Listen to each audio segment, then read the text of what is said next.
whatever I can do to help get the word out. That's what I'm Just trying to do to start help. spreading freight slaughter and Oh telling yeah, people. oh yeah, oh yeah. When you hear somebody say, "Oh, this broker put me up, fucking false freight guard," tell them, if you're not telling me the report the truth, freight slaughter. this won't be a good thing to do, because if it is true, what you did, and you're just trying to bitch about it, it'll come against you Right. twice. Because if they put Right. false freight guards up that turn out to be real freight guards, well, then Right. I'm putting them up for wasting my fucking time. Because realize, I'm the one making all these calls. Right. I'm the one calling these people and saying, "Hey, this has been put up on Freight Slaughter. What say you?" Yeah. Because I'm giving them an opportunity to defend themselves, unlike Carrier 411. And if they put up a fuss and they get an attitude and they're not wanting to be transparent, then you It's fucking hang recorded. them. You hang the No, motherfuckers. it's Yeah. recorded. So all the Exactly. recordings, every phone call that's recorded will actually go up with the post along with the evidence, so that people can Yeah. see you were given a chance. That's it. Okay. It won't even hold up in court if they come at me and say, "Oh, he ruined my life." No, I didn't. The proof's right there, and I gave you the chance to prove it. That's it. Yep. That's all I Yep. need. Yep. So, and here's a beautiful part about it for anybody that's listening in the bottom. Oh, they left. Damn. Here's a beautiful part about it. If certain entities come at me and say, "Oh, you can't do that," and they take me to court, I'm going to bring up the fact that Carrier 411's been doing it for fucking years. Nothing's been done. So if I have to stop, they have to stop. Exactly. Exactly. Now we've set the bar. Okay, we've set the what is it called? Yeah. The precedence, right? We've Yeah. You set the set the precedence. precedence. Yeah. So now we can Yeah. get rid of Carrier 411. So Right. I win both ways, because what was it created for? To blackball carriers. Yep. Essentially, coercion. It's a coercion tool. So I mean, Which if they're I going to have to try to go, say the same. They're going to try to say the same with us, but it's not. This is well, here's the proper thing. defense and transparency. Well, here's the thing. Uh, Even if they do, they still have to get rid of Carrier 411. My original yep. goal. Period. Mm-hmm. So Yeah. bring it. Speed the process up. The reason for it is to get rid of Carrier 411 or anything that is even close to it. Like, if there's going to be something out there, then it needs to be controlled by some agency in the government so that everybody has access to it. All right, and that's where your guys' system too. It's neutral because it's not just against bad brokers; it's also against bad carriers. Oh, it's bad insurance companies, bad bad egg. Yeah, anything. dispatchers, bad anything. Yeah. Yep. So, but anyway, It'll work out well. we are here to talk about So, how a yeah, lot of we're in brokers here. operate. Yeah. Yeah. Are you ready to start talking about how a lot of brokers operate? Yeah. Yeah. Go right ahead. Yeah, go ahead. Okay, so a lot of brokers operate in a way that is very, I don't know, it's very underhanded, and it's illegal. Predatory. Okay? Very predatorial, but it's also illegal. It's not just predatorial, it's illegal.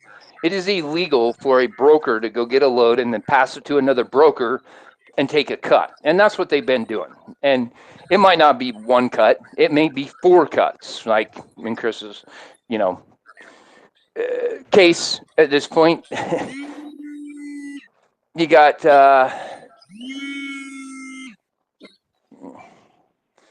who the hell There is was that? 4 brokerages that were actually involved in one load that I did under my own authority.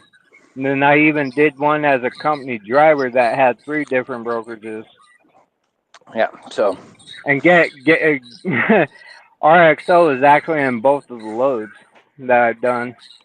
Yeah, The one that I did under my authority and as a company driver. Yeah, RXO is probably the biggest one that actually passes on loads to brokerages.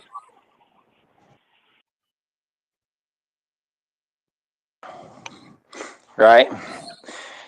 But people need to understand that it's the FMCSA is trying to say at this point in time that literally the fraud problem is within the carrier division. I'm sorry, the fraud started in the broker division and it wasn't running rampant until the rates went to nothing and nobody can make any money, and you started getting scammers out there that just needed to make money.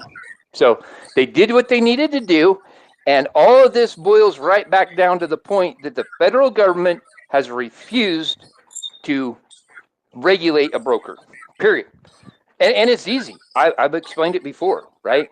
You start a web page through the federal government, okay, that is a load assignment number. You have to put your load in there.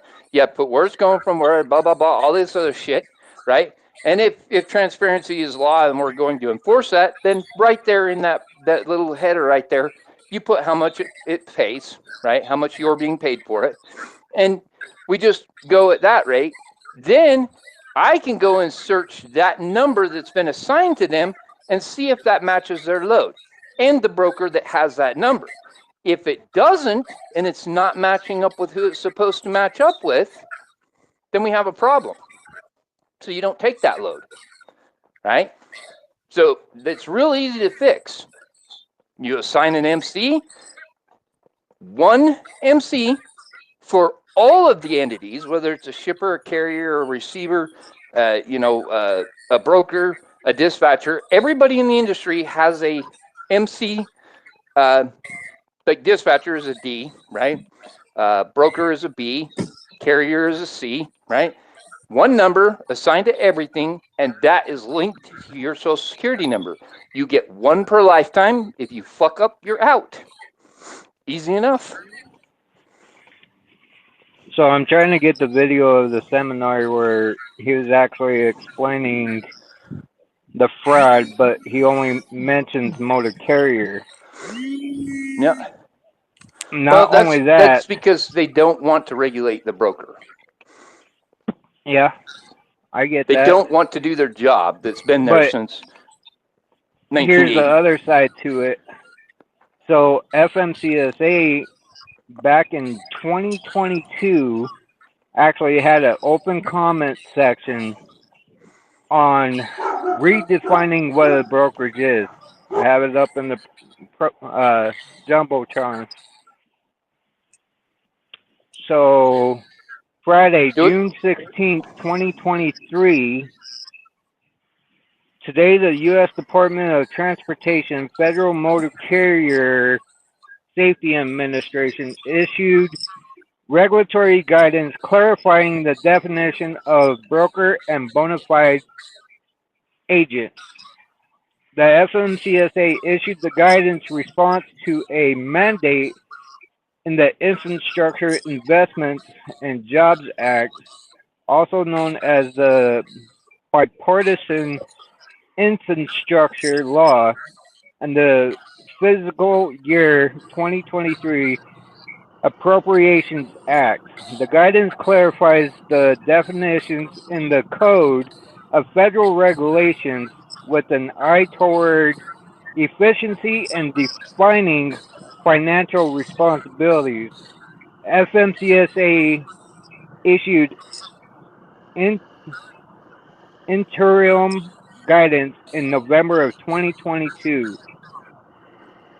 The final guidance arms freight brokers and entities operating as bona fide agents or dispatch services in the trucking industry with the information needed to help make appropriate decisions for their operations, said FMCSA Administrator Robin Hutchinson.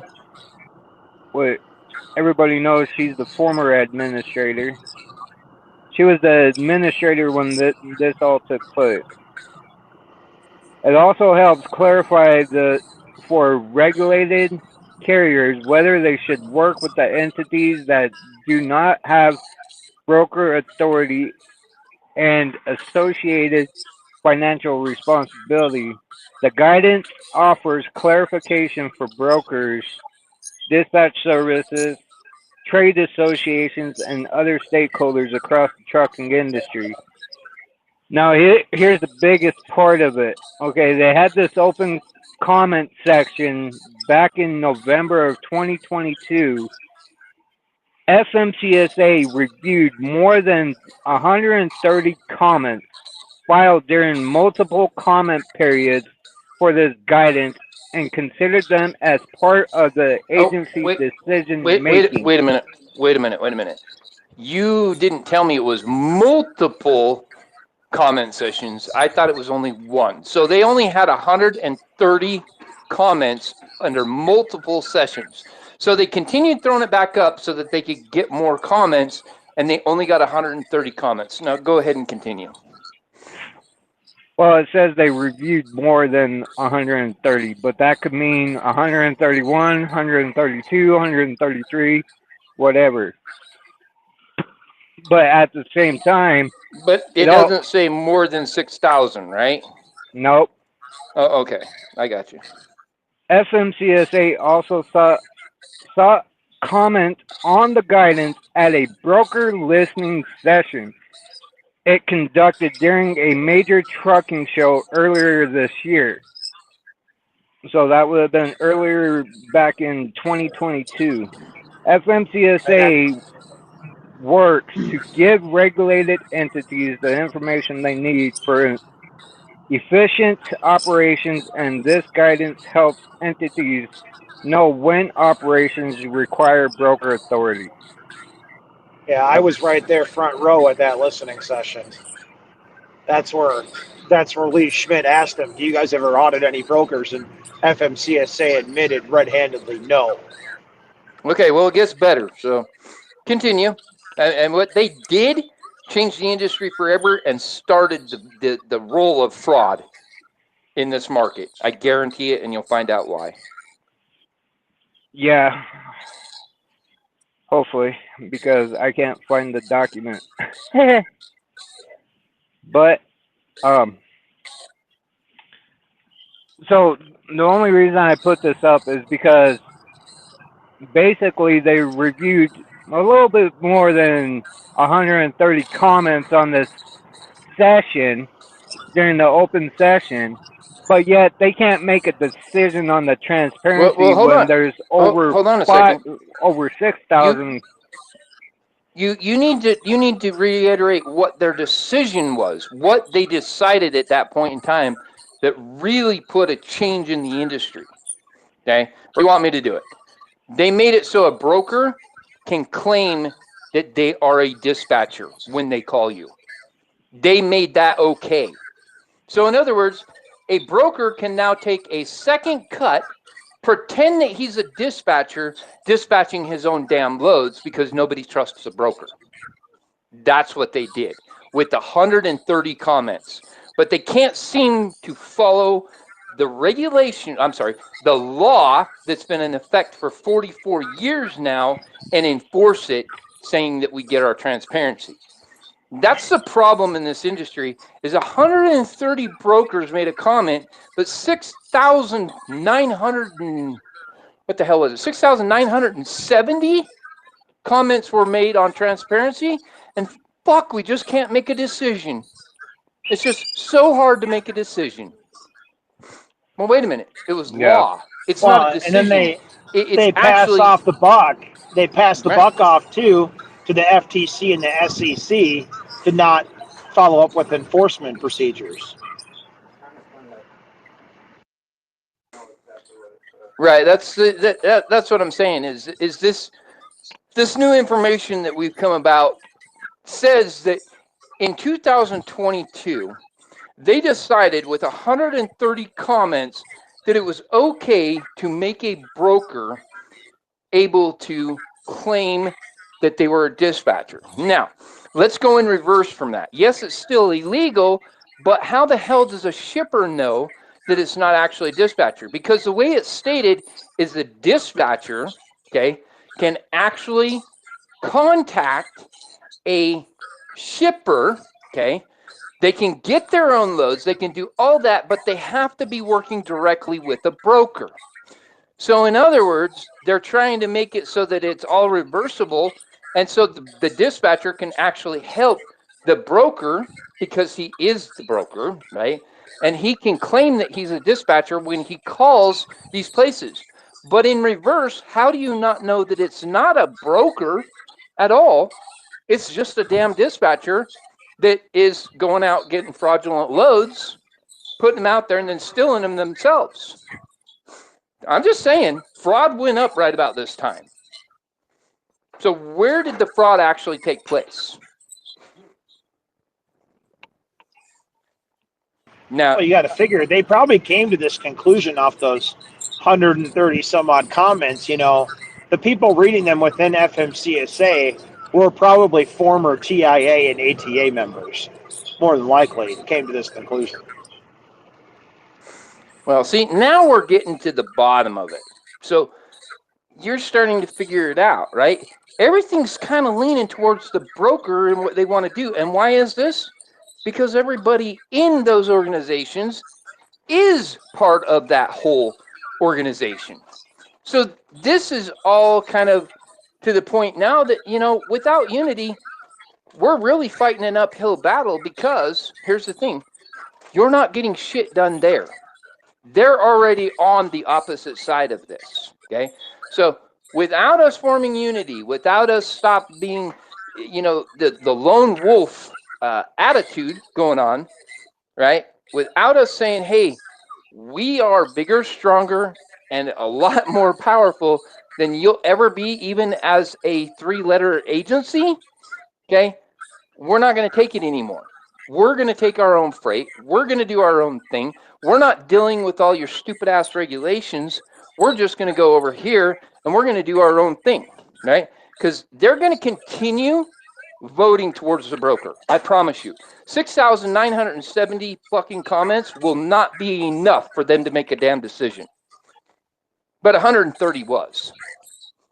Promise.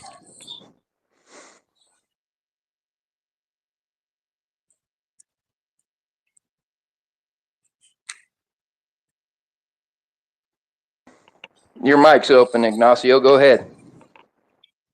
Oh yeah, no, I'm just listening to you guys. I just think that the Federal Motor Carrier Administration has a lot on their plate, and I'm not talking about just brokers and the double brokering scams. I just think that if you look at them in house, they have a lot of issues on hand with so many just uh, quitting. So if they haven't been able to be stable in house, how can they start beginning to fix things? I think you mentioned that the law has already been written, so we don't need to reform the system. What about just enforcing it? It's not complicated because that transparency is very clear as it's written. But why has it not been enforced? One thing about you said about unity, what I can hear, especially with this bill proposed by Lamb with, like English only and Arkansas dealing with these new issues about language and all. People don't realize like this is distraction for unity. As we continue to struggle in the industry, we are looking for someone to hang, and they continue to divide us to look at ourselves rather than for us unite and look at our true enemies. So there's a lot of distraction amongst carriers, owner operators, drivers, and they throw this at us so we can get distracted and looking against each other instead of at them. That's why it's important to really unite whoever's behind the wheel so we can become one and start looking at the true enemy, because we're so divided and they always throw different pitches at us so we can be distracted. It's not complicated. Enforce what you already written. That is including what the speaking and understanding English. It's already written. But the Federal Motor Carrier Administration, like somebody stated, I believe it was I have to correct you just a little bit. Go the ahead. read, write, and speak English is not a law. It's a regulation, which is not the same as the transparency, which is law, not regulation. What what I'm saying, they're already written. Though, so we don't need to redo anything. If we can just enforce those things that are already in place, we shouldn't be trying to figure out what the answer is. I mean, we can start by just enforcing what you already came up with and leave it as that, because it's a mess trying to investigate where the legislation or law is at, and then trying to come up with another one to fix that one. But How, I think it's all that is a distraction. Let's go yep. into basics and enforce Well, what you already decided years ago. That's what to me we can that to me is what self-regulate. it's looking for. We can self-regulate. Freight Yeah, slaughter can be the enforcement platform. It'll take care of itself It sure will exactly. if people if it's actually use it. utilized and If people reported properly. if, Yeah. if people actually utilize it, I mean, let's look at it this way, right?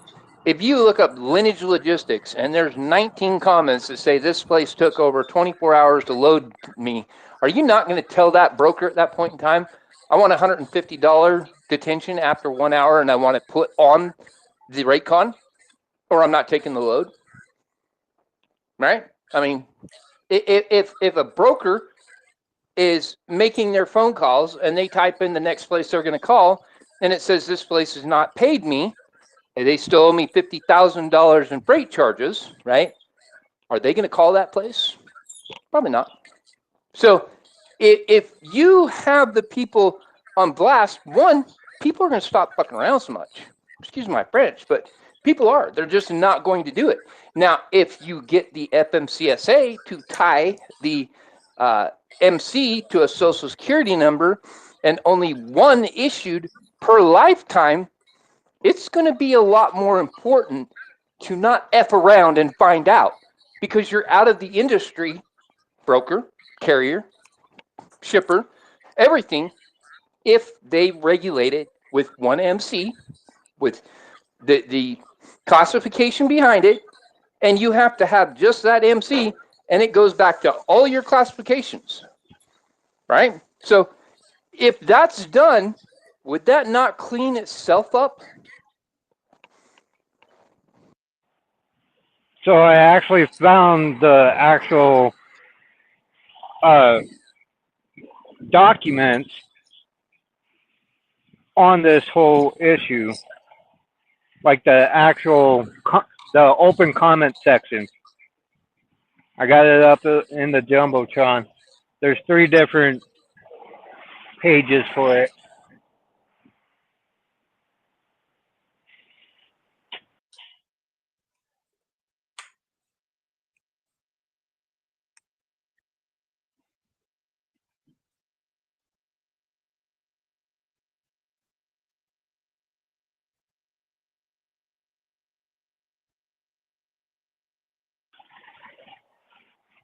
It's long, so everybody's just gonna have to look at it if they want to look at it. I'm not reading the whole thing. Here's like 5 different pages, 6 different Well, pages. here's the thing. This lives forever, right? Or at least until the room's taken down. But this will be in the feed down below and going out to the public. So that's why we do this, is so we can educate people. We can let them know what regulations there are. Like last week we covered this, and I don't think people caught this, right? But you cannot make money off of your own freight. You cannot broker your own freight and then claim a commission. In other words, Walmart's been breaking the law. Cargill's been breaking the law. That's also up Pepsi, in the jumbotron Pepsi's too. Pepsi's been breaking the law. Coca-Cola's been breaking the law. If they own it, they can't have a brokerage to actually make a profit because what they're doing there, let me put it this way. If you have one business that makes $1 million, right? You have one business that makes $1 million, but you start another business and you say this business had to pay this business over here. So both businesses only made $500,000. What have you committed there? And that's what they were fighting when they actually regulated all this stuff. And it's not being regulated to the point that Walmart can't broker their own freight. So we're pointing out that this foreign fact is tax fraud. So listen up, anybody in the government that's going to listen to this. This regulation was so that you weren't getting ripped off on the backside with all the taxes you want to come into the government. Yeah, your money. I'm just saying. That's the only reason that this would be being done, is so that you can say, oh no, we had this business over here that we had to pay for the services to broker our freight. Do you see where that comes in? So that literally is tax fraud, so that you can just split it up so that you're in a different tax bracket. You're no longer in $1 million tax bracket. You're only in a $500,000 tax bracket in two companies, which is a huge difference. Yeah, I believe that Taylor Farms kind of eliminated the logistics right into a trucking company. I'm not sure what the idea behind that was, but what you're saying might be the same target. Maybe they're starting to find loopholes on kind of deducting or avoiding taxes. So it makes sense to what you're saying. Well, that's 100%. Like I said, if you got a $1 million business, and I don't know the tax brackets, so I don't really care to hear from the comments that I'm wrong on the tax brackets. But if you have $1 million tax bracket, and we'll say that's 6%, right? Or you have two $500,000 tax brackets, and that's only 3%. Okay, which are you going to pay more for? $1 million on 3% or $1 million on 6%? That's what they're doing. It was written a long time ago that they couldn't do it. If you are a broker and you own the freight, you cannot charge through the brokerage. It's still your business. But like I said, if they cut the chase, all the chase out of it, and they just make the MC so that it is a dispatcher, a broker, a carrier, a shipper, a receiver, whatever it is, there's no way to hide behind another business. It's all under the same MC, same business, same freaking everything. So they're going to show a higher tax bracket for all that money that's been being funneled.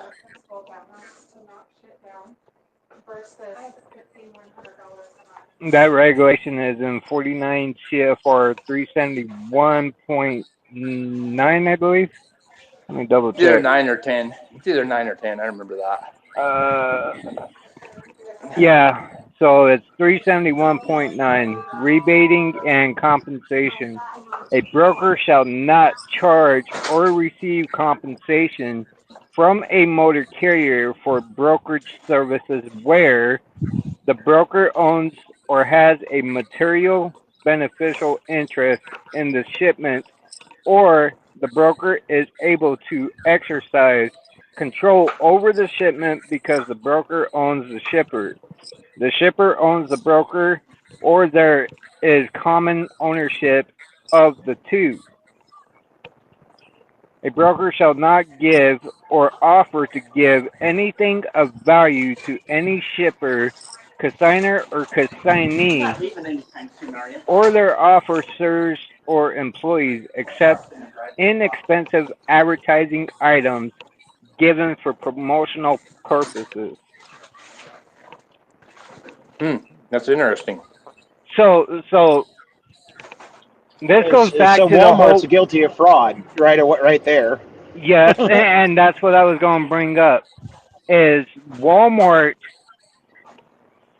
has actually had their freight forwarding authority since 2020, which gives them broker rights as well. They can actually use that freight forwarding within the United States as well. Okay, so why would they start a brokerage this year? They already have the authority to do it.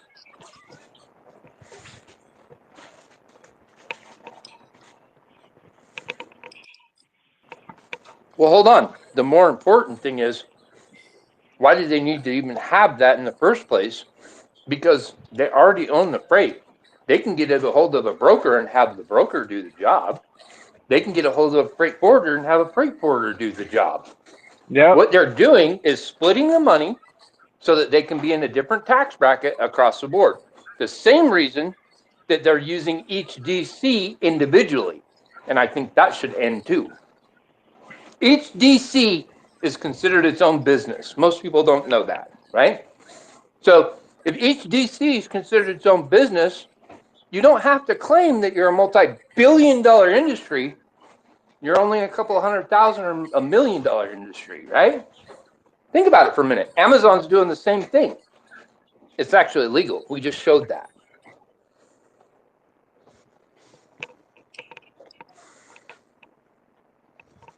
Well, my question is, how does it affect the carrier or the owner operator?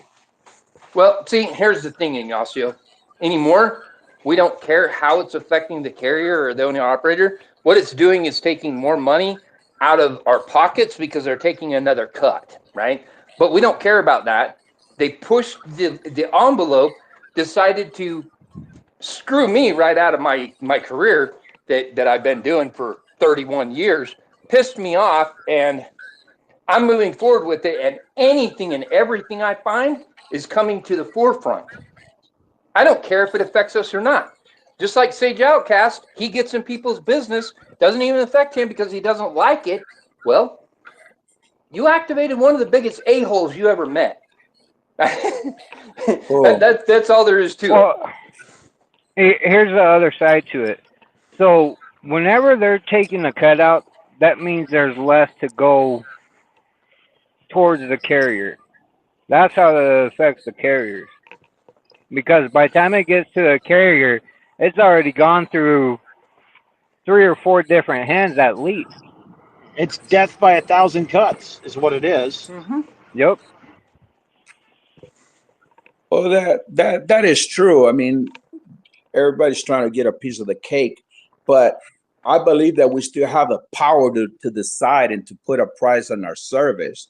We Yeah, we should do. not let them dictate what their price is or our price is. So that's why, to me, it's important to go back to the old school where we need to book direct, because obviously there's no regulations. After the deregulation from the 80s, we're been over regulated, but the industry around us has not. So everybody's got their hand in our pocket. Mm-hmm. So we're hurting for reals, but nobody's listening. To me, I go back to how the government in Colorado moved with the Cuban men facing 105 years. It was through 4,500,000 signatures.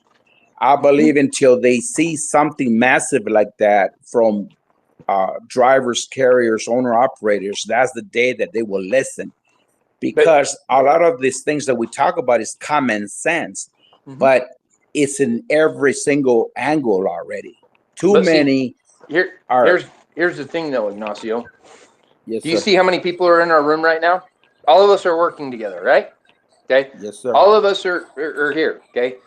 They have, for in fact, silenced us. So if you want to get that word out, then you need to go to a truck stop when you're there and go to talk to the driver directly and tell them what we're doing. It takes word of mouth at this point in time because literally we've been like silenced across the board. Our message doesn't even get out when we share it to come in our room. And that's why I'm working on enlisting the master's tools against the master's house. Mm-hmm. And I've made the connections where I'm trying to get us out there amongst some of the more popular trucking media. Well, here's the thing. Don't announce it here. Don't announce it here. Don't say shit about it until we're actually going on, because they'll call them and say, if you want to stay in business, if you want to be in our phone book, if you want to be in our directory, you're going to shut your mouth and you're not going to talk to them anymore. Once it's out, okay, once we do the interview, they didn't know where we were going. Like what I'm saying at this point in time, we need to shut up about what we're doing, right? We're here. We're announcing it. We've got a recorded space. If people hear it, great. If they don't, then great too. But we need to get out and start getting to the truck stops and telling people we're here and start a grassroots movement. Because the motherfuckers that own these platforms are part of the problem.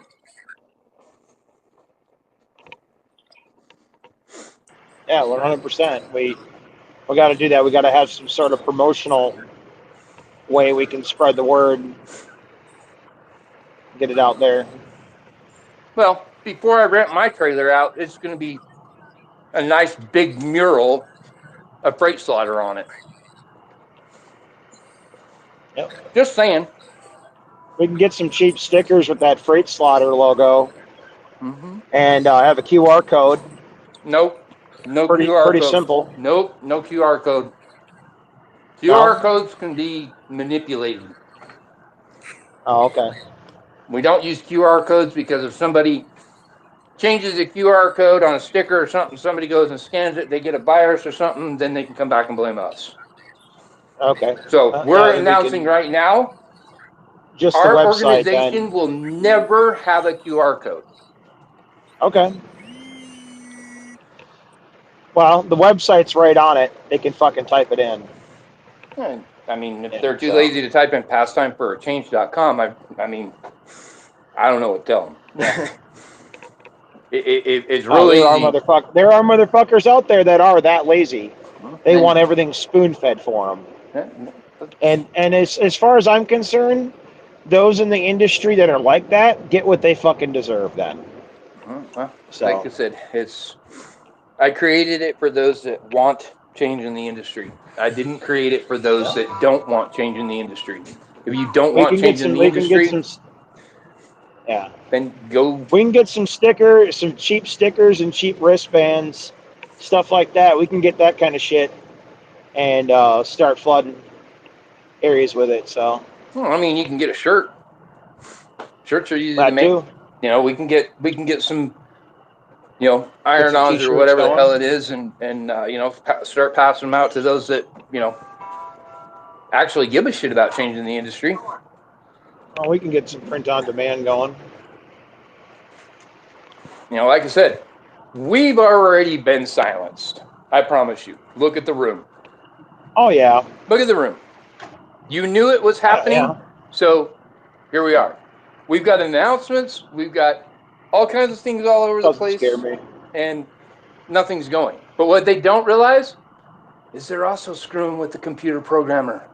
So when we have to make our own platform, realize it's going to cut into your bottom line. But we will. Yep. But we will. You can silence us all you want. Don't give a damn. But we will make that program, and we will go forward. Like I said, I will continue pedaling forward as long as I have something to show that people are interested. I'm going to keep on going on all the platforms, and everybody that's out there bitching about a false freight guard or this broker said this and didn't do this, great. Do you have evidence? If you have evidence, I have a place for you, buddy. Yep, there we go. Then when they go up to the place, they set it up, they're going to tell their friends, hey, there's a new thing in town, right? I don't give a shit what they do here, right? I don't care. Yeah. It doesn't matter to me. What matters to me is how do we get the message out there? Because they've screamed for it for years. They've got it now. I've got some ideas yet. Yeah, you just yeah. So. But anyway, you know, a broker nowadays is a crook. That's just the bottom line. They're a crook. They think they're day traders. They use our assets, okay, to make their money, and they're not even allowed to do that. All they're allowed and what to they do don't as a what they broker, don't realize is they're running a modern day slave trade. Is what they're doing. Well, the other thing is what they don't realize is they're breaking the law. Okay, the only thing they can do is collect a commission for their efforts, right? for their services. So they can tell Yep. that customer, I want this much for my services, but they're supposed to actually be documented separately. This is the line haul. Why did they make up the word line haul? Let's think for a minute. Why would we have the word line haul if we weren't trying to separate something? It's the line haul rate, the broker's commission. That's how it's supposed to be broke down, and that's what we're pushing. Right. And they don't It's like all it. broken down into different terms and different charges for this and that, instead of it being the Exactly. whole sum, because they have to have something as a See, medium of exchange and a way for them to, excuse, scraping some dollars and cents off between dividing out between all the different right, financial terms. right. And And they just, they do. it's just like the ATA, okay, or no, sorry, the TIA going and telling TQL that because they're in training, they don't have to pay them for overtime, flat time, and they got sued to high hell for it, millions of dollars. And then the TQL says, well, the ATA or TIA told me I could. Really? Who the fuck is the TIA? They get to change the laws and make their own laws as they go? Really? That's what they've been doing. Right, because that's And exactly what they want. They want to do is they want to monopolize the industry so they can rewrite the rules, Mm-hmm. and they're already doing that through corporate socialist subterfuge. Yep. and really, if you look at it, with the final guidance back in 2022, none of the associations actually brought this up Yep. for Not the a one of them. truckers. Not OIDA, not SBTC, not JM, whatever the hell it is, TMJ. TMJ, not women truckers. Nobody brought this to the truckers' attention so that we could go comment on how bad of an idea that would be. Our associations have not been representing us for years. This in itself is proof. In 22, we heard nothing about brokers being able to claim that they are a dispatcher. We heard nothing about a dispatcher working with a broker can actually get loads from a shipper.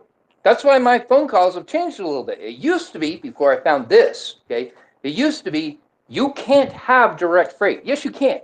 If you can provide a piece of paper that says you're working directly with a broker, a legal document saying that you are part of their organization. You can, for in fact, as a dispatcher, call and say that you can get loads. Now, how does the shipper know the difference? They don't. They don't ask for that piece of paper that says, hey, all you have to do is call up and say represent.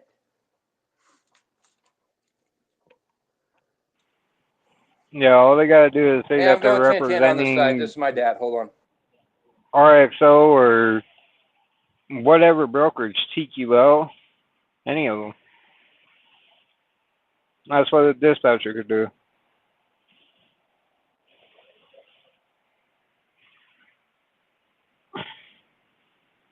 So basically, I mean, with that regulation going into play, that opened the doors up for all the fraud that we have now.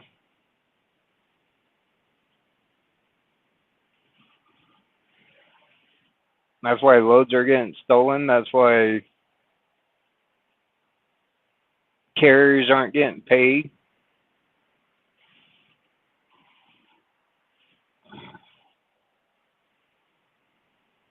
Or this is where we might want to talk about maybe some of the differences, like in broker reform that that you are working on.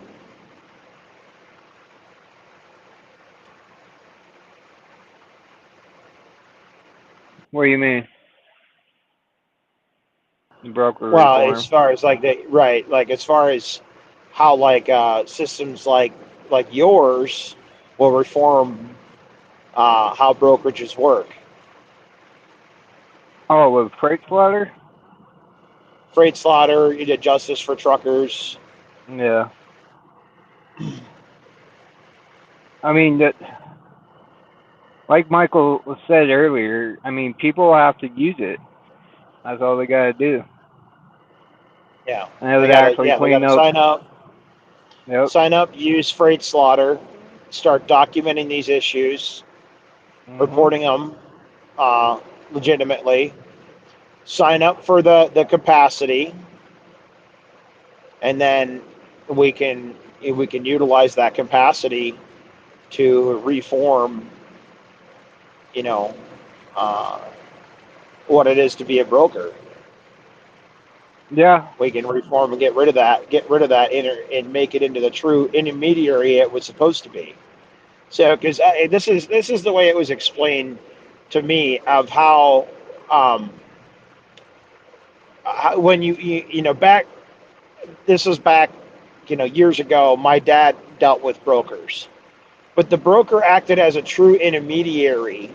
And when everything was going good between the shipper and the carrier, after a certain amount of time, the broker would step out and hand the contract over. They weren't meant to be something permanent. They were meant to be intermediary Yeah. to assist carriers in getting the connections and then paid that percentage as a service, not to be permanent, not to become a permanent fixture in the transaction at all times. Hence the term intermediary. That's exactly why justice for truckers is actually So, opened up to the carriers to be able to get their own direct freight. right. So this is where we have the capacity to sign up. If you guys get the capacity to sign up through Pastime for a Change, then the Justice for Truckers brokerage can act as that intermediary until those connections are made, and all the revenue is returned to the carriers like it's supposed to be. Well, not all of the revenue, but majority of it, yes.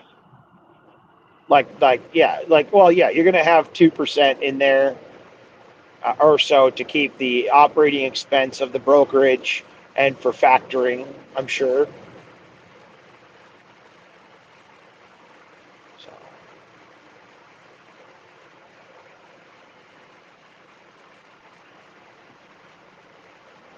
Yeah.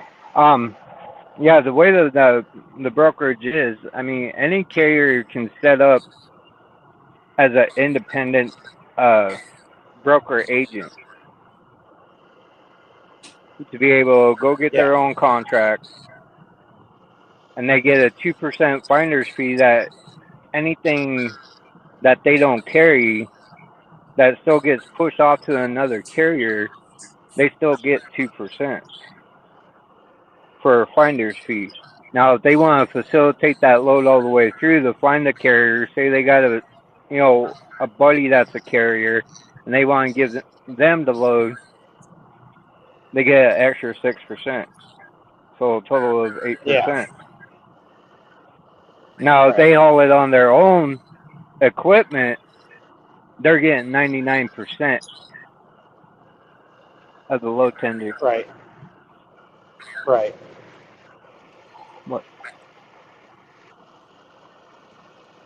Hold on.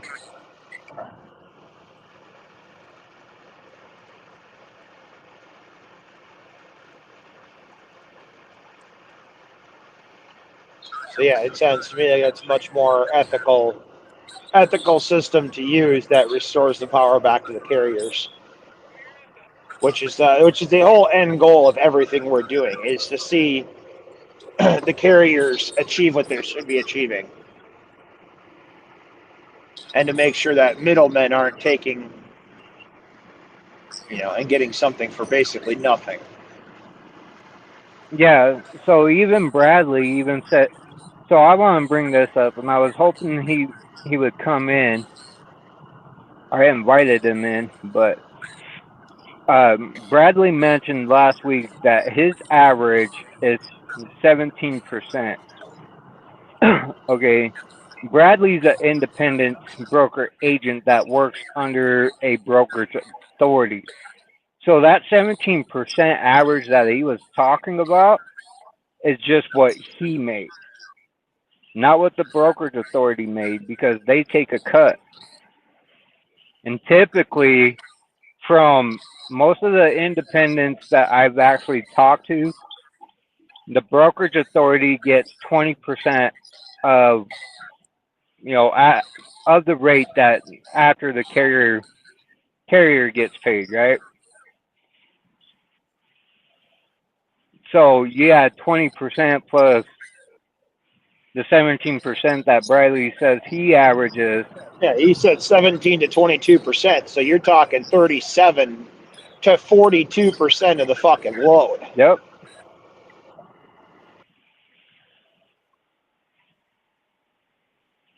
And up in the jumbotron, it even shows.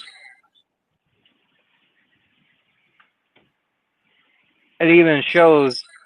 Uh, there was a post on it a while back. What TIA says the average a broker makes. It's up in the jumbotron, but it shows cheated line haul rate equals 14 to 16% average broker margin. That's what TIA actually puts out is what brokers actually average. They're not talking about the actual broker's authority plus the broker. What? Give me a second. Michael's trying to. I don't know what he's trying to tell me. Now I'm at Michael's just so everybody knows.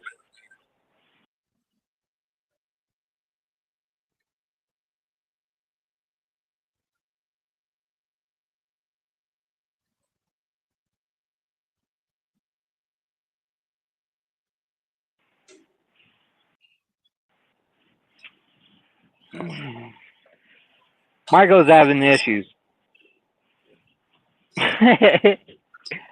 But, anyways, so they're always trying to push this 14 to 16% average, and that's actually not what it comes down to. Because they're not talking about the brokerage authority plus what the broker gets. That's separate.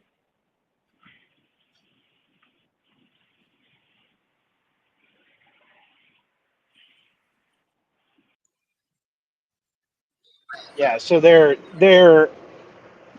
so basically what they're doing is they're allowing the confusion of the terminology to persist to their advantage, Hmm. so people don't get the real There's number. They get what they're asking for, but they don't realize there's another side to what they're asking for. It's not just in exactly. what the broker makes; it's what the brokering authority also makes. That paints the whole fucking picture. So the brokerage authority has their bona fide agents that work for the brokerage and broker the freight. Yep. Now, how does that all differentiate from how a freight forwarder works? Freight forwarder can move stuff across country lines. A broker cannot. A freight forwarder is Okay, nothing more than okay, a broker.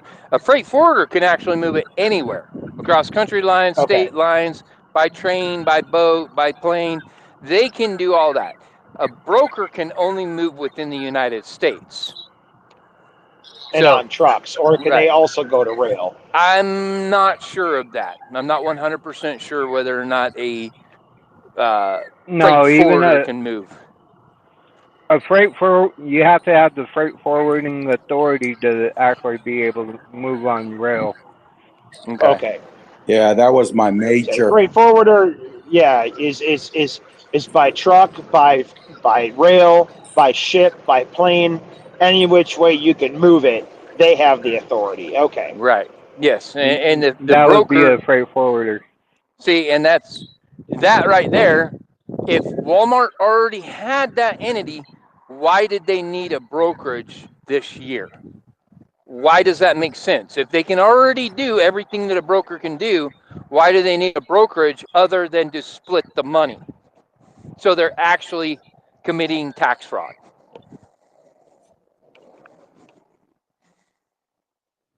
Because they can't broker the freight and then claim that there's money there, that they had to pay the broker because it's their freight. And according to that regulation that we just went over, they can't do that.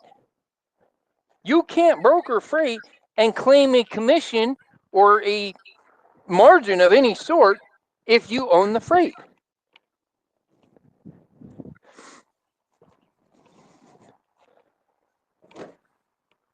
Maybe somebody needs to report that to the SEC Mm, or the FTC. I'm sure that a lot of those people are actually, They've paid them off. if well, not just that, but if you notice the way that the FMCSA lady rolled her eyes at Chris, they're probably already listening to us.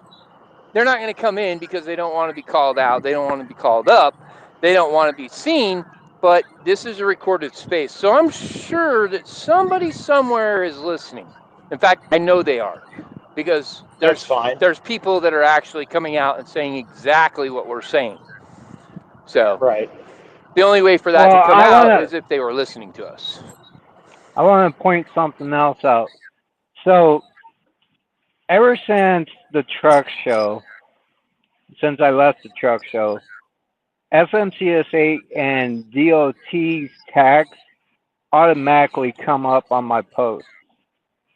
Like when I'm trying to tag or do a mention or anything, they automatically come up.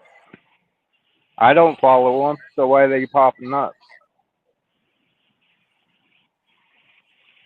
I've tagged them in posts before, but at the same time, they haven't been coming up automatically whenever I try to do like a tag or a mention. I always had to type it in before.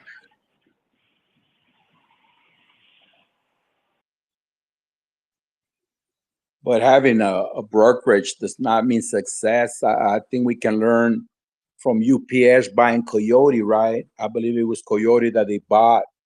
How many millions they lost just by buying that brokerage? Well, now if you remember right, UPS actually just signed that big uh, contract deal with the union, with the Teamsters. And right afterwards, within a couple of months, they sold the Coyote brokerage to recoup some of that money.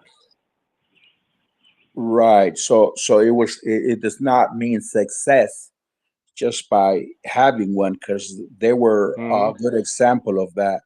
I believe this.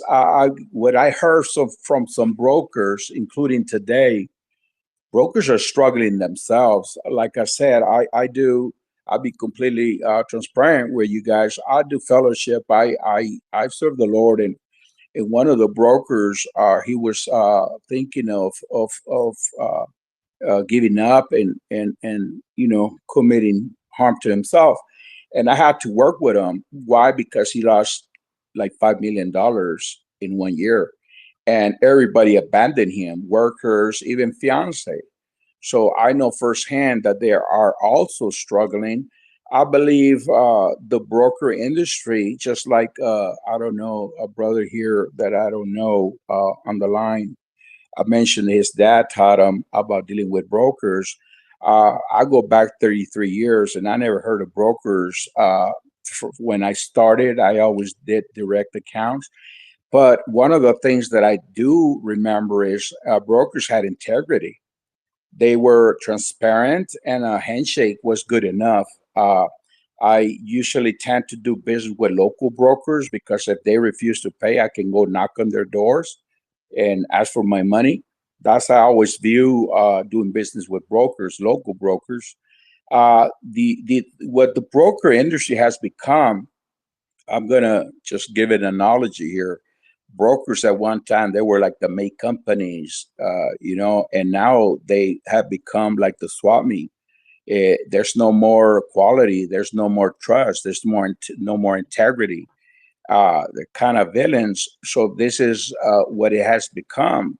And I can't believe, like Highway, right? Highway has tried to help.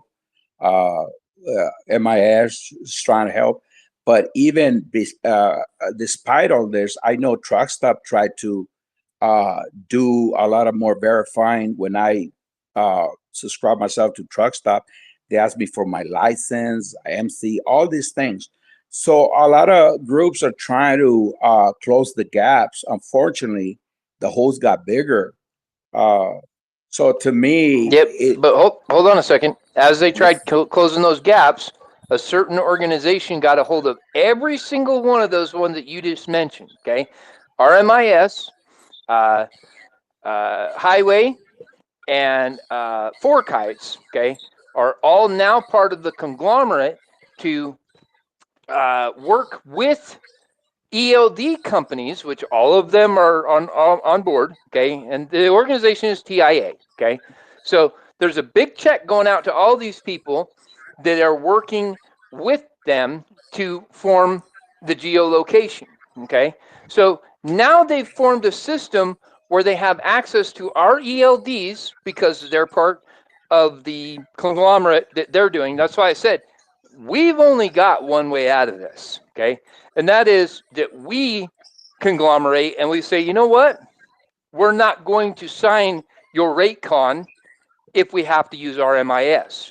We're not going to sign your rate con if we have to use Four Kites. We're not going to sign your rate con or haul your freight unless you are working with us without a middleman that you're using to form a geolocation, right? And I already said this point blank.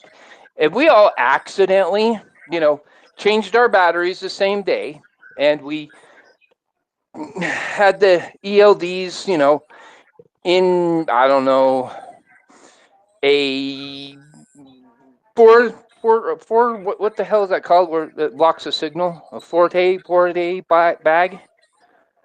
Anyway, if we blocked our signal, and I'll figure that out later, but if we blocked our signal and nobody was able to be tracked, do you know how fast those rates would come up?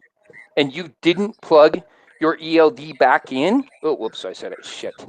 Okay, but your Forte bag didn't come off your ELD until after you started running a load. Do you know how fast the rates would come up? Because the brokers would be back to the time period when they're supposed to be, when there was 12 and there was no way to find out where those trucks were at. They would be negotiating a price that is fair to move a load so that they can make some money, you can make some money.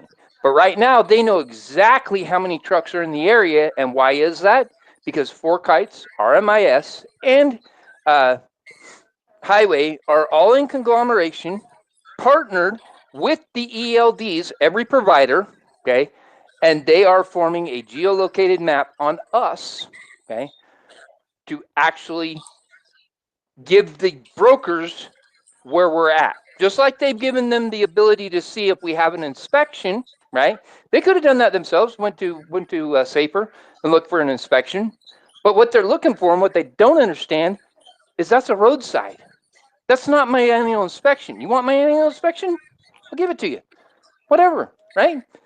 But they're forming a system against us, okay? Both the load boards are on the board of directors for TIA. How does that work? Okay. So if you look at the whole circle of things, it's all the things that they say are our tools and what have you that they're using against us. Now, if we somehow were able to get that word out there and we had a, I don't know, Pastime for a Change website where we could all see the messages that were being put up and we could say, okay, yeah, we need to decide that, I don't know, a week from now, on a certain day, we're all going to change our batteries. because that's the only way that the ELD would actually go out. You change your battery, and you have to wait 24 hours for it to actually register, unless you find a Forte bag or whatever, 4-day bag or whatever the hell it's called, and you put it in there and it blocks the signal, because there's a battery inside the ELD. Yes, you heard me. There's a battery inside the ELD that actually shows that the unit has been removed. Okay. And it keeps track of your GPS location the whole time. But if you put it in a bag, or it loses power for 24 to 48 hours, that battery then loses charge, and well, all of the little pinged locations disappear, right? But what we need to get out there is this is actually unconstitutional, because the federal government cannot force a business to pay for, okay, anything that harms their business. That's unconstitutional. So that's the level that we attack it on when we attack it. This is unconstitutional. There's nothing they can do about it, because no law can go above the Constitution, right? So we attack it on that level when we attack it. And guess what? All these systems that have all these ELDs and everything out there, they don't get a damn dime from us. The federal government might be able to fund them, but they can't force us to pay for that. They can tell us that we have to have it, and then they have to pay for it because it's unconstitutional. Or they can just take it away, or they can take the ability for them to manipulate it and make it so that it's harming our business. We can prove that now. So with that said, that's the level we attack it on. You can't get rid of the ELD because it's the Chevron doctrine, okay, because it was passed into law. But you can go on the constitutional side of it and say it's unconstitutional for us to have to pay for this. You can pay for it and we'll have to keep it, but we're not paying for it anymore because they're using this, unless you make it illegal for them to access our ELDs. Period. Game over. So I want to go back to something that Ignacio brought up about giving up the driver's license and everything to verify identity.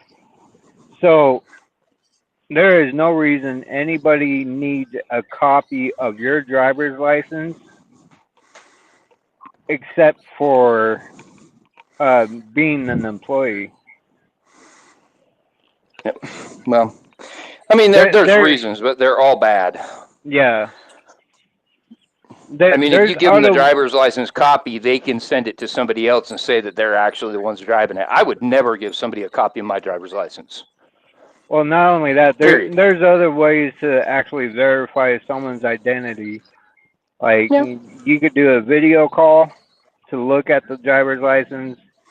No, I wouldn't even do that. Well, yeah. I honestly wouldn't even do that.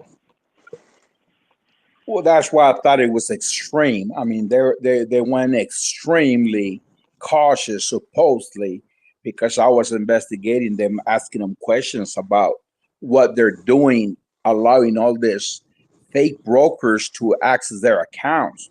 So they just to test them and to investigate them and get facts. I was able to subscribe, and when I was subscribing, those were the requirements. Are they doing it to everybody? I don't know, but I know they did it to me. So I thought, I was impressed, by the way. I thought, wow, if they're really this tough, maybe the foreign brokers or this fake brokers with PO boxes and 20 brokers in one apartment, they might not be able to have access to the load board. So that's why I did this, just to test them. So I thought they were very cautious about it. That's what I gathered. Well, see, through channels that I already have, I know that all the overseas brokers, okay, all the overseas dispatchers, all the overseas fraud people, they already have access to that load board, both of them at the same time. And it'll cost you $30 a month to have access, unlimited access, mind you, instant access, not 5 minutes from now access, but it will be instant access on both load boards to every load. It just doesn't look like their load board. All the information is being siphoned back to them, and there's nothing they can do about it because when they did it, it was all open source. They've closed that door now, but they can never close the actual gate. They would have to start over and make a new load board. So all those people over there, they already have the access, and it only costs $30 a month. Yeah. So really, they can't And they close get that gap. they get access to both truck stop and that for that Yep. $30. Yep.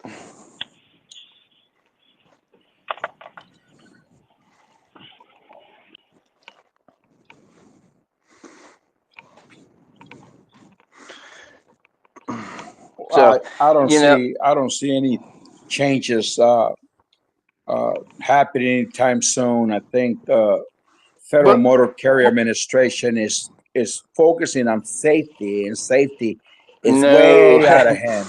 Way out of hand. no, they're actually not, because of what we've been saying, because of the chatter that's going around, because of all the things that have been happening. Chris has actually got the interview where they say they're revamping everything. Exactly what I told them is pretty much what's being done. One social security, one number tied to every single entity, and I don't know if they're tying it to your social security not yet. They wouldn't release all the information, but it sure sounds like what I said needed to be done. Now, it mysteriously I don't know. I'm just going to say it. Somebody already developed it, right? It was to verify a load. Now, you had to go and use this to verify the load and force your brokers to do it. So it'd be the same thing as if I did it, right? Just some Joe Smo. Now, he offered to let the federal government use his system so that they could, have it already in production. They said, no, we want to do it ourselves. So what does that tell you? They want to control it, but it's already in development. So all the brokers out there that are listening, you're going to have a load verification page very soon.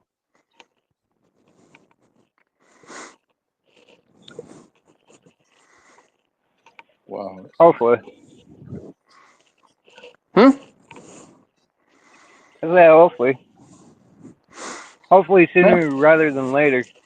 If not, then I'll come up with a load verification board. And as long as the people that are working with me force them to use a load verification board to take the load, they will have no choice but to verify a load. All I need to do is get the people behind me. We can have a verification board.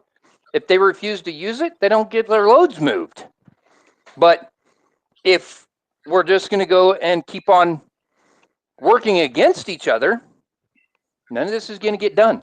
We can prevent the fraud. We can control our industry. But we have to be together in it. Yeah, we all have to work together to be able to do it. Everybody has to participate. And as I pointed out, everything I'm doing is to clean the industry up. None of it's being charged. It might be down the road, but it ain't going to be nothing like the $90 you got to pay. Oh, sorry, $99 a month you got to pay for a subscription to Carrier 411. Okay, $99 a month to find out if there's bad carriers out there. Why? And only if you're a broker. I've given you a free way to find out if there's bad carriers. If you see somebody changing numbers on their truck, get me that information. I'll find them MCs, whatever. I'll give them a call and say, hey, you were seeing changing numbers. Was there any real good reason for you to be doing that other than stealing freight? Was there any real good reason for you to be doing that? Because I'm putting you up on freight slaughter. Now, will a broker use somebody that's on freight slaughter when they're changing numbers? I don't think so.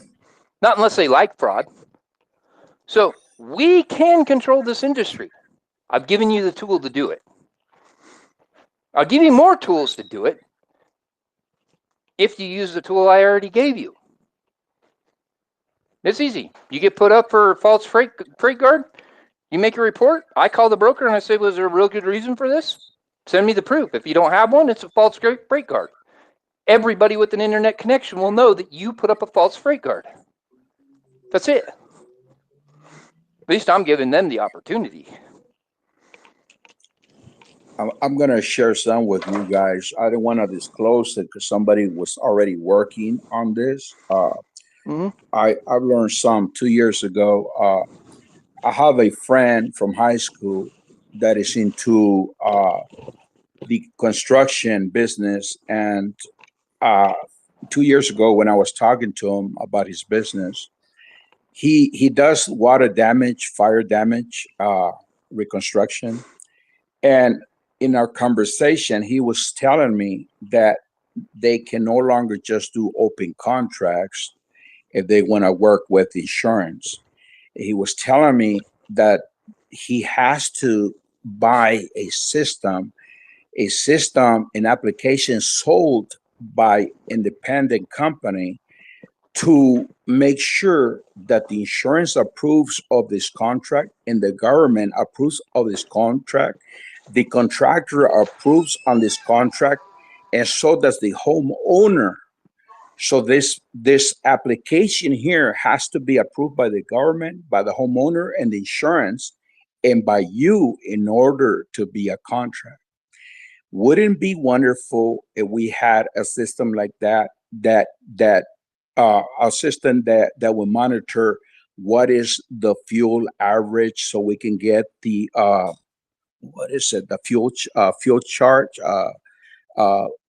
coming to the owner operator, being tracked by this application? Wouldn't it be nice if we had an impartial application that would tell us what is the ongoing rate stamped by the government, by the shipper, by the receiver, by the broker, by the owner operator, by the government, what it is, the ongoing lane? Wouldn't it be nice if everybody agrees to what is decent, and it has to be approved by this impartial system? What is the ongoing rate per hour by a mechanic that is legal with government, with ourselves, by mechanics themselves? Somebody that governs detention, but this application can have what his application has, controlling the whole construction industry, monitored by an application, impartial application, where it tells you the honest rates for everything that you're doing: fuel, parking, IFTA, brokers, fuel charge, and detention. We need an application that covers everything, because everybody's too busy doing one thing. We need the whole thing in one, like he has in his industry, that is approved by everybody. So I would trust something like that, because somebody that is running this application is updating the fuel prices, the mechanic prices, the broker's prices, the shipper's prices, the receiver's prices, the owner operator prices, the free prices. Somebody that is impartial, doing real numbers, what is fair to the industry. I think we need something like this, not by government. Actually, let me explain something to you, Kay. That's called a key code. And basically, we've already got that on our calculator. You just have to get a key to whatever web page keeps that. Like ours is the energy, United States Energy Department, right? Because we get fuel prices directly sent to our calculator through our key. So that's actually not even updated by a human. that's actually updated by the information that is actually on the web pages that already take care of that information. And it's really pretty extremely easy to pump back to any application, and it just takes the knowledge to do so. But I'm not going to do those things if they're not going to use the flagship that can change this industry and get rid of the bad players, right? The whole idea at this point in time is I'm giving you a tool. I want to see if you're going to use it. If you're not going to use it, well, I mean, good luck. Have fun in the industry. I haul crude oil. I don't drive a truck anymore, my own truck anymore. So if they want the industry fixed, I've given them the tool to do it. If they make it look like, they're going to do something with it, they're going to get off their butts and go do something, I'll make some more tools. But I'm wasting my time doing what I'm doing if they're not going to use the tools, if people aren't going to get out and talk about the things, because we're nannered here. That's obvious, right? We've got 5 people in the room. Mitchell probably lost service, or we'd have 6. But 2 of them are me and Chris at the same time. So we've actually got 2 people in here with a mysterious listener in the bottom, right? Oh, So 3 people. yeah, 3 people. Sorry. We got 3 people in here with a mysterious listener in the bottom. Okay. So here's the thing, right? We're not getting the message out here. They've already put a nix on this. If we're not going to get out there and start getting people to use it, I mean, I'm going to go on to posts and stuff that I see people bitching about, I got screwed by this broker, that broker. Okay, go make a post. If you got evidence, go make a post. Let's get the evidence out of it. If anybody sees it on any social media, direct message them, right? Get a hold of them. Tell them they have it. We need to get word of mouth out because we're not going to get it here. I promise you we're not. Okay? We've already been shut down. So if you're not directly talking to them, you're not talking to them. Your posts aren't getting out there. You're not seeing it. If you're not on the friends list, there's nobody seeing it. But like I said, we can either start at grassroots and do it, word of mouth, or we can just assume that somebody's listening to us on the backside of this and we believe the numbers that say that 150 people tuned in, but we only seen us the whole time. Right? I mean, let's get realistic here. I can make more tools. I can help the industry out. I have a lot of ideas to do so, but I've launched my flagship. If it's used, great. If it's not, good luck. That's it. That's my announcement. I've launched my flagship. People use it. I'll make more tools and help the industry. But if they don't, good luck. Sayonara. Autonomy will If be you around go the to corner. if you go to pastime for a change, you will see the freight slider link up on the top of the page. Yeah, it's just a word, freight slaughter. I mean, I'm working on banners and stuff like that, but it's just a word. It says freight slaughter. It's in green, highlighted. You click on it. There it is. You go do it. It says register. If you want to make a post, if you just want to search, you can search. But we need you to register if you're making a post, because how the hell are we going to get a hold of you to find out more information if we don't know who you are? Do you want to fill that in every time? Or do you want to just register and it'll automatically enter the stuff so that we've got it? It doesn't go on the front side, so they're not going to see who made the post. The only time they're going to get that information is when we call them and say, hey, so-and-so's made this, accusation about you. What say you? But if they're not going to use it, then it's pretty pointless because they've asked for it for a long time and they don't use it. I truly believe, okay, and this is just me, I truly believe that truck drivers don't want change. They just want something to bitch about. Prove me wrong. Well, I ran into so many that just lost faith in everyone and everything. because like I said, I've seen this industry for a long time myself, and it's only getting worse. Now, do people care? Look at emissions, how many people step down? Did how many step down after e-logs? You losing the good drivers to this new regulations. So people do care, where to the point where they lost their careers and found another way of living. So I don't think that would be a real question, because throughout the years, people have been depositing their faith in organizations and groups and new applications, but it's only getting worse. So people have lost faith. To be honest, I was one of them. I honestly lost faith, and I don't think there's going to be real change until there's real unity. Because when you're trying to make a change, they're going to shut you down, just like you just mentioned. But when you have a mass movement that really works, then you'll get their attention. But you need to get into numbers. That I do believe. Well, the only way to get there is for us to start spreading the word. For anybody that is actually, hey, there's Pink Cheetah, right on. Yeah, I sent her a mic. I don't know if she's gonna come up. She's gonna come up right when I'm gonna shut the room down. But That's par for the course. Anyway, yeah. But if we don't get the word out there, we're not going to get any kind of message going. Like, we got to physically get out at the truck stops and say, hey, this is what we're doing. I've launched Freight Slaughter. If you got somebody that's doing something wrong against you, great, put it up. It goes into a database, and then somebody else can search it, and those people are not going to be in the industry very long. You do wrong to people, you should be put on blast. That's what I did. All you need is proof, okay? Whether or not that be text documents, okay? Whether or not that be audio, whether or not that be video. I don't care. Then I call those people and I say, hey, look, what say you? Okay?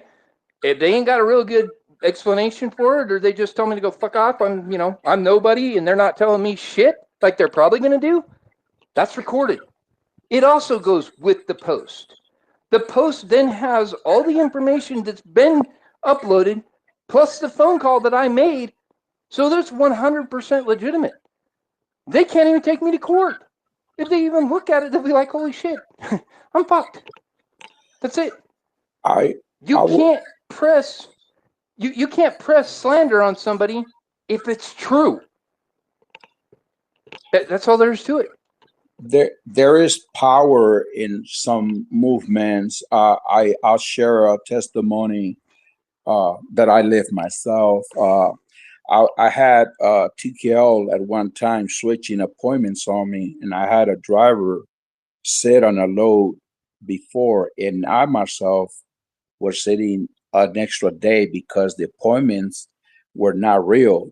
So this happened maybe about 2 years ago, and when the third time happened, I went and called supervisor at TKL, and I had a reefer load, I believe, and they have lied about my appointment. This third time, my driver's gonna sit an extra day. So I told him, don't leave the yard until we confirm these appointments. Well, the receiver confirmed that it was for an extra day. So I called TKL, for example, and I talked to the broker, said, wait a minute, this is the third time I get the wrong appointment here. And I called and verified. They got all pissed at me because I made that call over there to verify it. And sure enough, after the third time, I had to call and verify, because we're not playing with a driver sitting next to 24 hours just because somebody said so. So this is what I did when this dispatcher from TKO went off on my dispatcher for the call that I made, cussed her out. So this time when this broker cussed her out, I posted the confirmation on rates and lanes. That group, rates and lanes. And I posted the confirmation and I posted that email about my appointment times. When I did that, minutes after I did that, and I thanks to that group, rates and lanes, they're very impartial, they're very honest. There's a lot of brokers on there. When I did that, 5 lawyers called me from TKO begging me to take that off. And I said, I'm not gonna take it off because somebody just cussed my Christian sister out for having this call about doing right, doing business with integrity and respect. You do not cuss somebody out for questioning a legitimate issue that we have on hand. So I am very calm, and never had issues with brokers like this. Actually, I've been fortunate to have great relationships with brokers, but this time they went over the line. So when they called me, and I told every single lawyer, I'm not taking that down because somebody cussed one of my dispatchers out for trying to do good in good faith. So it was only until I believe it was the vice president from Chicago called me and begged me to take that down. And I said, I will not do it unless you promise me somebody's going to call and apologize to my dispatcher. Because before I did that, I had to talk to my dispatcher. And she said, yes, you know what? I'm humble enough. I'll take an apology to move forward. And I also asked them to send me an email not to have retaliation against me after we delivered. That I believe it was the vice president called me and says, I promise you, nobody's gonna mess with your money, nobody's gonna mess with you, and there's gonna be no retaliation. It took me like 2 hours, more or less, to actually remove my post. But that was a very strong reaction from such a big company. That is transparency here, and that is in trust. And I'm telling you, true testimony. And to me, that's why I kind of praise Dakota. I know she's here from Cheetah because her bold movement uh, made waves, and it takes uh, actions like this, just like the young man that parked his 2 trailers outside TKO that one time when they owed him, what was it, like $5,000, $3,000, and he spray painted his trailers out there and protested against that. $9,000. So it takes individuals sometimes to make bold moves. And I'm telling you, there is outlets out there where we can use to make noise, but it takes some courage. It takes some boldness. So I haven't lost faith completely, especially after uh, what Cheetah did out there, because people are listening, people are watching, and we all know that there's reform to be done here. But when they're going to do it, I don't know. But if we would have enough courageous people to act courageously in wrongdoing, I believe that's the day that we will have true change. But we are fighting amongst ourselves forever. For the past 33 years that I've been in this business, I always hear of division and kind of all negative things amongst one another. If we had the same passion to unite, that's when people will take it seriously. That's just my opinion. Well, I agree, and I'm going to correct myself. It was $8,000. They gave him $9,000 because of the stink, and they wanted to look good. But they also, what they did was they put him on a do not use list, and because of what Carrier 411 did, where if you're on a do not use list, you actually can be put up for a do not use freight guard, right? Because they feel that that's necessary. They can ruin your life, not just internally, but externally with every brokerage. And again, that's the reason that Freight Slaughter was founded, was because I don't believe the way that Freight Carrier 411 does business is fair or legal. So I made it that if you file a freight guard, you're going to be called on the carpet and you need to explain what that freight guard is about and show me proof, because if you can't, it's going to go up as a false freight guard. It is up to the broker, because Carrier 411 doesn't require any proof, just your word, right? And then you can't even, as a carrier, get a hold of them because they won't answer the damn phone unless you're in their system as a registered broker that is part of their membership. So they're one-sided completely, right? And they are literally ruining people's lives. So I've made it so that any freight guard put on you, legitimate or not, you can put it up. Now realize, if it is legitimate and I get to the bottom and it's legitimate, I'm going to put you up for wasting my damn time. Okay. But if it's not legitimate and they have no evidence, they're going to go up for a false freight guard, which everybody with an internet connection will be able to see, period. That's just the bottom line. So it doesn't matter if it's your grandma or your neighbor next door. They can see that you're a piece of shit if they know your business name, MC, or any information that's searchable, which basically in our search is state, city, MC.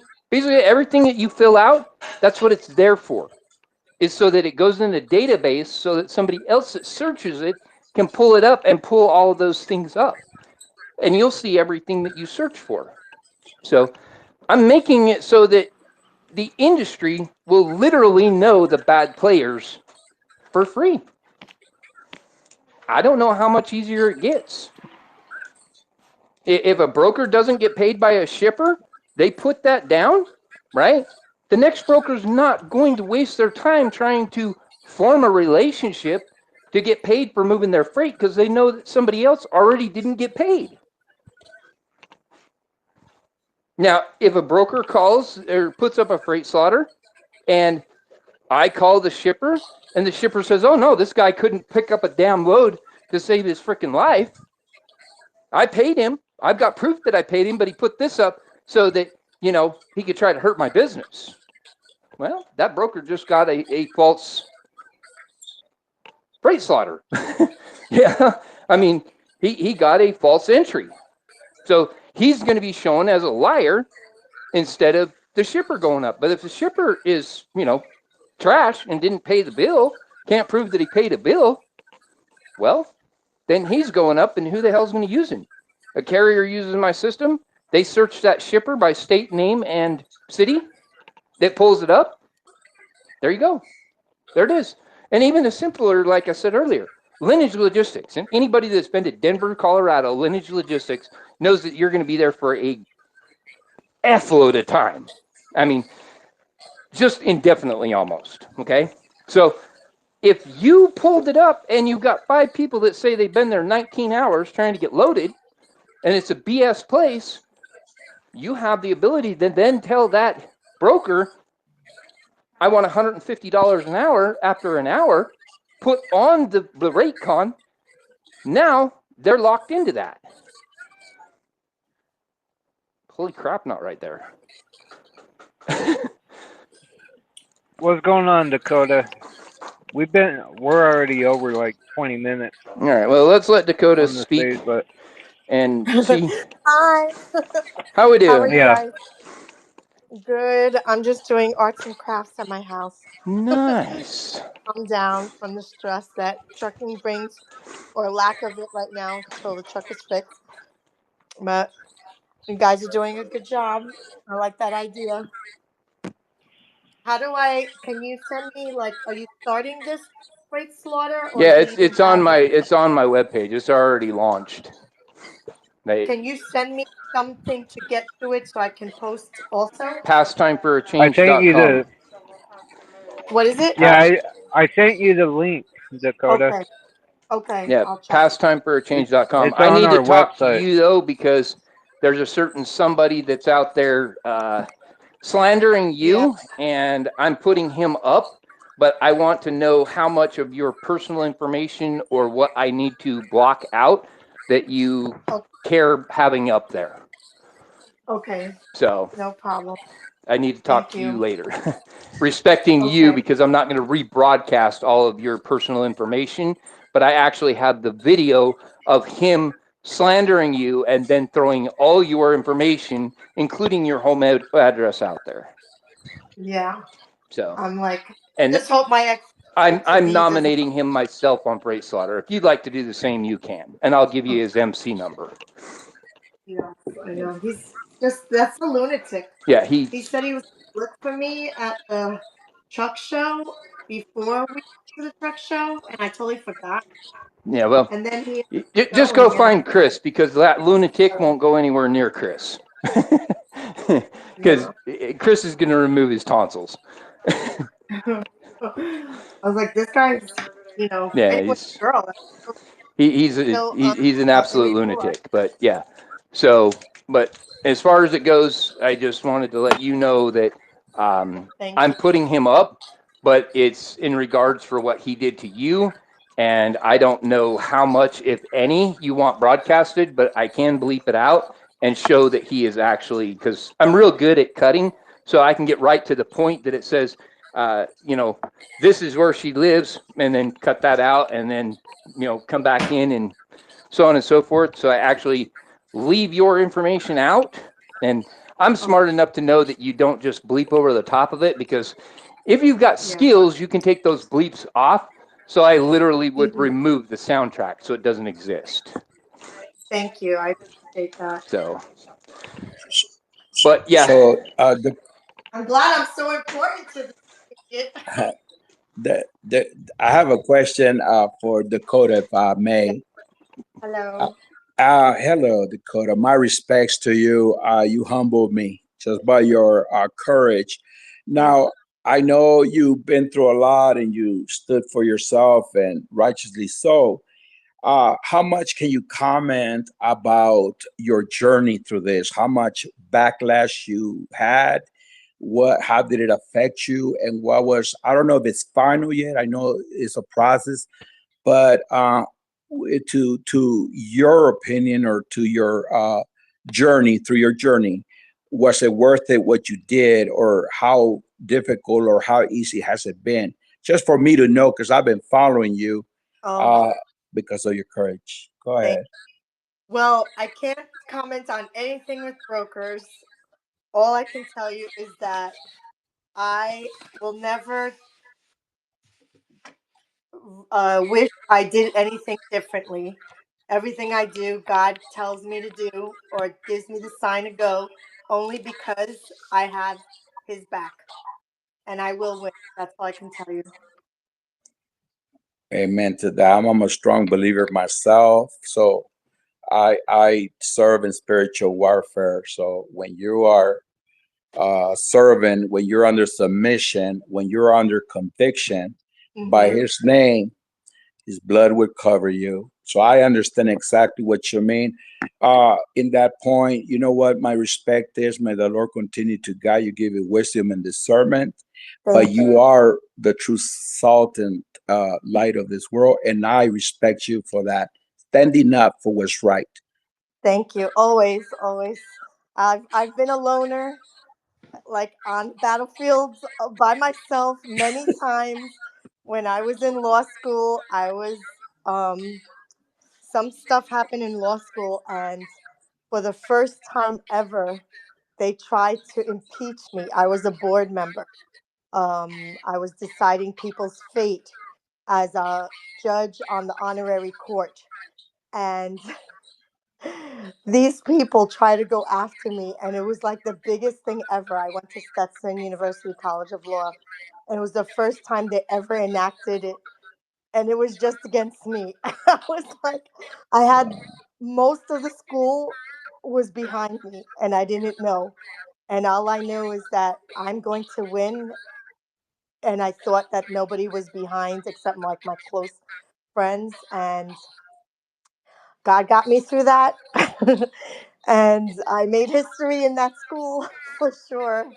But I know Wow. what I was doing was right, and it didn't matter who was against me. And the person that we had to discipline, had their friends running after me. I mean, this is law school.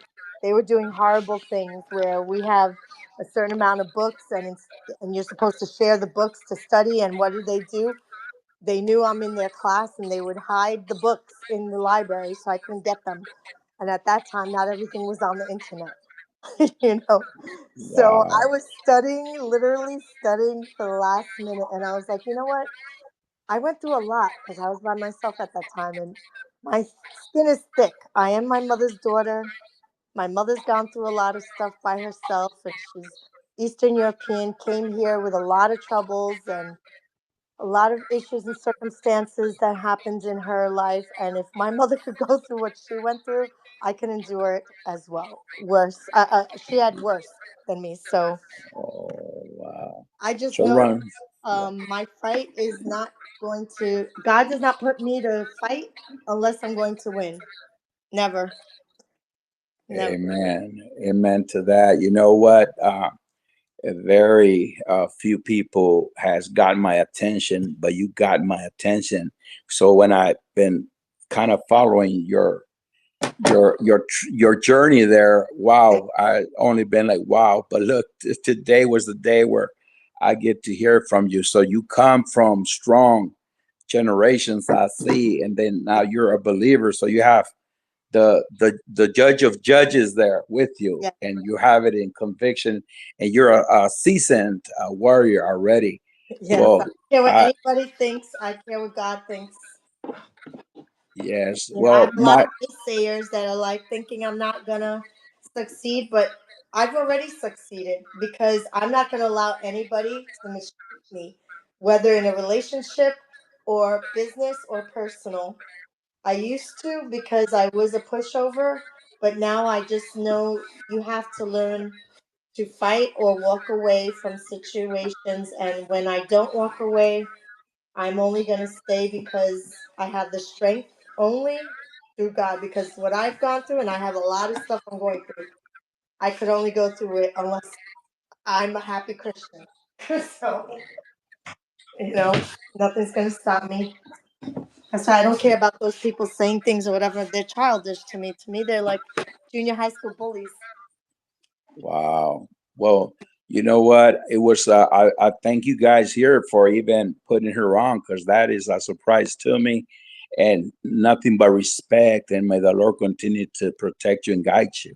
My Thank you. respect to you, and you actually encouraged me today to do what I do, even if we walk alone right through the valley. He's there with us. So my Thank respect to you. I really, really, I don't know you, but as a sister in Christ, I you. love you, and may the Lord be with you. And you're Thank not alone. We're always you. watching. Thank you to you too. And I wanted to ask you guys because I'm trying to do this thing where for truckers, like I'm off now, right? And if I'm in Florida and I'm nearby and somebody needs help, if I am able and awake and willing and able, I'm looking for people that are in different states to be like a point of contact and to like ask around to people if anybody would be interested in maybe doing that for their state. So like let's say a trucker needs help getting home or he needs a ride or something happened and they don't know about something or just advice or get a part for them or get the tool and the part, like to help them out like as if a friend, but you don't need to know them as a friend. But everybody who does it needs to do again for the next person or at least try to. So if someone's stranded or their truck is going to be impounded, which I'm a great fighter when people are You're illegally you're trying to do a pass it forward. impounded. I'm what? You're trying to do a pass it forward. Like you're Pass- trying to like help by giving it forward. But I am going to say something though, just because the world's not really a good place. I want you to right. be really careful doing that because just listening to this space, one of those clowns might lure you out, and Oh, they're not there for good reasons. I mean, yeah. you're in Florida, so that is a concealed all the way around. Yeah, you're Please, right. please make sure that if you're doing that, you're Yes. taking care of you because Right. we need warriors on the ground as yourself that Mhm. have, for lack of better terms, balls to get out there and actually do something, because Yeah. there isn't too many of you out there, and we need you to stay safe. So Well, I could definitely help at least over the phone. Like right. I've been helping truckers. The other day, I was going around and I was with my friend, and we went by the truck stop. And I said, "Oh, there's someone being towed. Let's go see if we can help them, or unless they're being illegally towed." And that's exactly what was happening. They were being illegally towed, and they did not have signage up. And because they have signage on their trucks, and because truckers believe, well, I left the truck for a little bit to go to the store because they went walking the Loves, they think that they are illegally parked. You're not illegally parked if there's truck parking, if no one has told you to move.